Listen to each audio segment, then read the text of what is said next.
اعوذ باللہ من الشیطان الرجیم بسم اللہ الرحمن الرحیم۔ اور جو لوگ یہودی ہوئے ان پر ہم نے حرام کیے پنجہ سے کھانے والے تمام جانور، اور گائے اور بکری کی چربی حرام کی، مگر جو ان کے پیٹھ یا اوجری یا جو ہڈیوں کے ساتھ ملی ہوئی ہو، ہم نے یہ سزا ان کو ان کی سرکشی کی وجہ سے دی، اور بے شک ہم سچے ہیں۔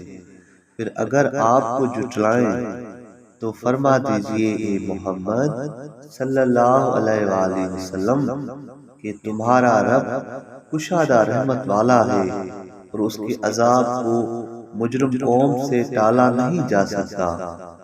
اور جن لوگوں نے شرک کیا وہ عنقریب کہیں گے کہ اگر اللہ چاہتا تو نہ ہم شرک کرتے اور نہ ہمارے آباء و اجداد، اور نہ ہی ہم کسی چیز کو حرام کرتے۔ اسی طرح جو لوگ اس سے پہلے تھے انہوں نے بھی جھٹلایا، یہاں تک کہ انہوں نے ہمارے عذاب کا مزہ چکھا۔ فرما دیجئے کہ کیا تمہارے پاس علم ہے تو پھر اسے ہمارے سامنے پیش کرو، تم تو صرف گمان کی پیروی کرتے ہو اور تم صرف جھوٹ بولتے ہو۔ فرما دیجئے اے محمد صلی اللہ علیہ وآلہ وسلم، پھر کامل حجت، کتاب، پیغمبری اور بیان اللہ کے لیے ہے، پھر اگر وہ چاہے تو تم سب کو ہدایت دے۔ فرما دیجئے اے محمد صلی اللہ علیہ وآلہ وسلم، اپنے گواہ لاؤ جو گواہی دیں کہ اللہ تعالیٰ نے ان کو حرام کیا ہے، پھر اگر وہ گواہی دیں تو آپ ان کے ساتھ گواہی نہ دیں، اور اس قوم کی خواہشات کی پیروی نہ کریں جنہوں نے ہماری آیات کو جھٹلایا، اور جو آخرت پر ایمان نہیں رکھتے، اور وہ اپنے رب کے ساتھ اپنے بتوں کو برابر کرتے ہیں۔ فرما دیجئے اے محمد صلی اللہ علیہ وآلہ وسلم، آؤ تمہیں اس کے بجائے وہ چیزیں پڑھ کر سناؤں جو تم پر تمہارے رب نے حرام کی ہیں۔ اس کے ساتھ کسی کو شریک نہ کرو، اور ماں باپ کے ساتھ احسان کرو، اور مسکین کی وجہ سے اپنی اولاد کو قتل نہ کرو۔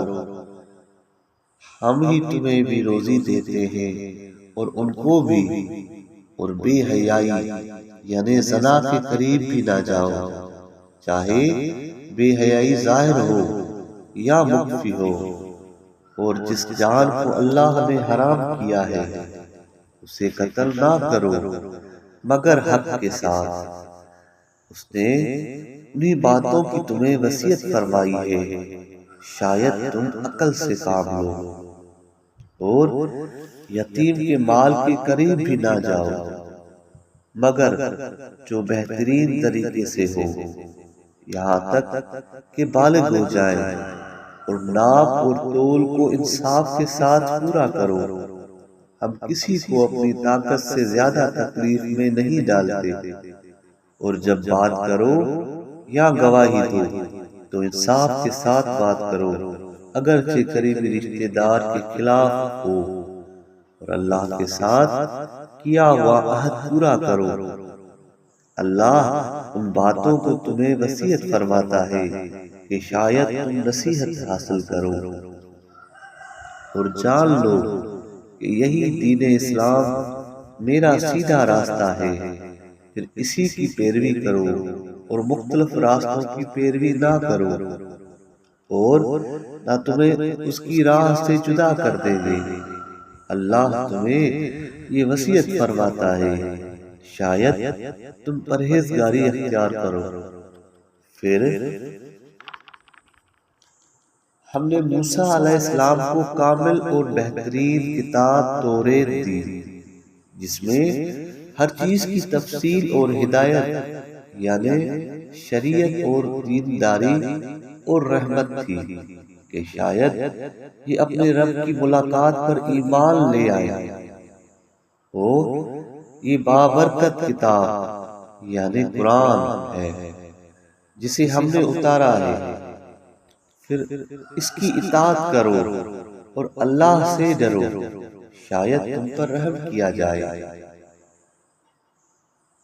تاکہ تم یہ نہ کہہ سکو کہ دراصل کتاب تو ہم سے پہلے 2 گروہوں پر نازل کی گئی تھی اور ہم اس کی تعلیم سے غافل تھے، یا تم کہنے لگتے کہ اگر ہم پر کتاب نازل ہوتی تو ہم ان سے زیادہ ہدایت والے ہوتے۔ بے شک تمہارے پاس تمہارے رب کی طرف سے واضح نشانی اور ہدایت اور رحمت آ چکی ہے، پھر اس سے زیادہ ظالم کون ہے جو اللہ کی آیات کو جھٹلائے اور ان سے منہ موڑے۔ جو لوگ ہماری آیات سے منہ موڑتے ہیں، ہم عنقریب ان کے منہ موڑنے کی وجہ سے انہیں بدترین عذاب چکھائیں گے۔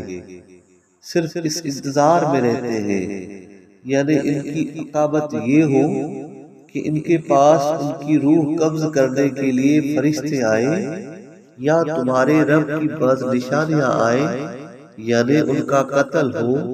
جس دن تمہارے رب کی بعض آیات آئیں گی، یعنی مغرب سے سورج طلوع ہوگا، اس دن کسی کو جو پہلے ایمان نہیں لائے گا یا اس نے حالت ایمان میں کوئی اچھائی نہیں کی ہوگی، اس کا ایمان لانا فائدہ نہیں دے گا۔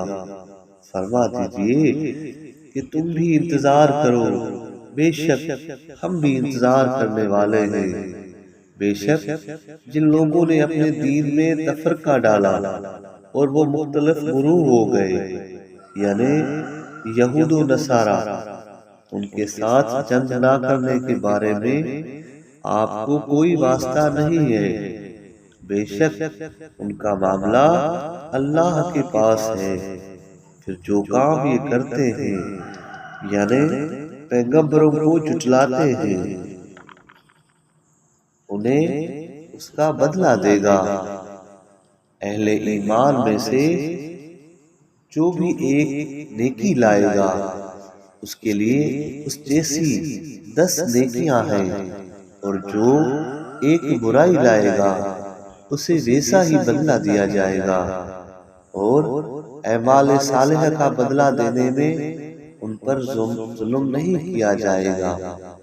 فرما دیجئے اے محمد صلی اللہ علیہ وآلہ وسلم کہ بے شک مجھے میرے رب نے سیدھی راہ دکھائی ہے، مجھے اس سے آگاہی عطا کی ہے، یہی سیدھا دین ملت ابراہیم کے مطابق ہے، اور وہ باطل سے منہ موڑ کر حق کی طرف متوجہ ہونے والے تھے اور مشرکین میں سے نہ تھے۔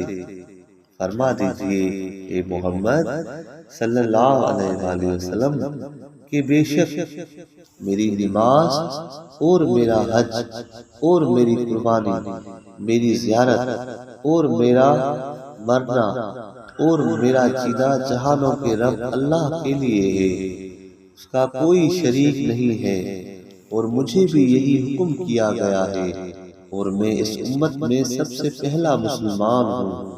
فرما دیجئے اے محمد صلی اللہ علیہ وآلہ وسلم کہ کیا غیر اللہ کو اپنا رب تلاش کروں، اور وہی ہر چیز کا رب ہے۔ ہر شخص جو کچھ کماتا ہے اس کا بوجھ اسی پر ہے، اور کوئی بوجھ اٹھانے والا کسی دوسرے کے گناہ کا بوجھ نہیں اٹھائے گا۔ پھر تمہارا لوٹنا اپنے رب کی طرف ہے، پھر تمہیں خبر دے گا ان باتوں کے بارے میں جن میں تم اختلاف کرتے ہو، اور وہ اللہ ہی ہے جس نے تمہیں زمین میں جانشین بنایا اور تم میں سے بعض کو بعض پر درجات میں بلندی عطا کی، تاکہ تمہیں تمہارے دیے گئے رزق کے ذریعے آزمائے۔ بے شک آپ کا رب سزا دینے میں تیز ہے اور بے شک وہی بخشنے والا مہربان ہے۔ صدق اللہ العلی العظیم۔